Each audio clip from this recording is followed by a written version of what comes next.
देखु मु यही अंचल को विधायिका भाव में लोकंकर सेवा करिवार सुजोग पाई आज पूर्वतन विधायिका हिसाब रे आपण मानकु निमंत्रण करिचु कहवाई बाध्य होइचु जे 8-9 मास बीती गलानी 9-10 मास पाखापाखि हबाकू गलानी वर्तमान एठी ब्लॉक किंबा संपूर्ण कविसूर्यनगर निर्वाचन मंडली रे एक अभावनीय घटना सबू घटी चलची।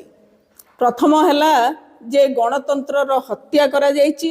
पंचायती राज स्वर्गत बिजू बाबू जहाँकर जयंती आगामी 5 तारिख रे हवाकू जाउछि, पंचायती राज दिवस हवाकू जाउछि।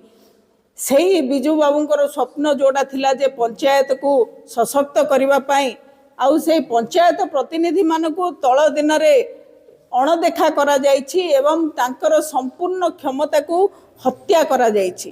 तांकर क्षमता को काटी एठी बीडीओ एवं विधायक उभय सालिस होकर संपूर्ण भाव रे दुर्नीति बढ़ी चली। बेगुनियापड़ा ब्लॉक रे दुर्नीतिर चरम सीमा रे पहुंची जायछि। एठी स्थायी बीडीओ नाहंती एवं ए जो घंटाकिया बीडीओ से बोधे आईन कानून किछि जानी नाहंती। पंचायती राज व्यवस्था भितर मीटिंग को भली भाव में डका जाए से मीटिंग आमर अध्यक्षा महोदय को जेतबले कहिले मीटिंग डाकिवा कथा मीटिंग मध्य करिवा पाई सबु प्रकार प्रस्तुति करागला किंतु जेतबले प्रोसीडिंग कथा गठित बैठकर मागिले से देले नाही।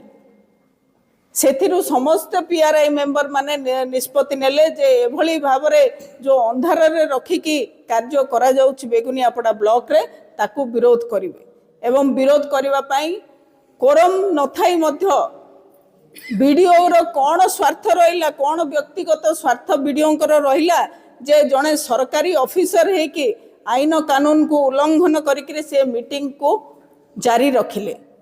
जो मीटिंग रे विभिन्न प्रोसीडिंग हबार मध्य आमे नजर देखिचु, वीडियो मध्य देखिचु, चारिआडे आपण माने मध्य वीडियो देखिछथि।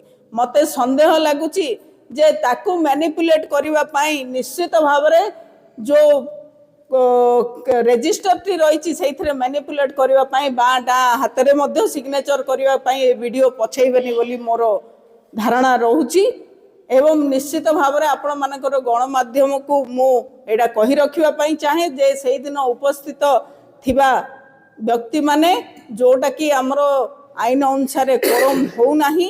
एवं तृतीय कथा हला जे पंचायत समिति रे जेतेबेले चेयरमैन किंबा भाइस चेयरमैन अनुपस्थित रहंती गोटा पैनल चेयरमैन थाए।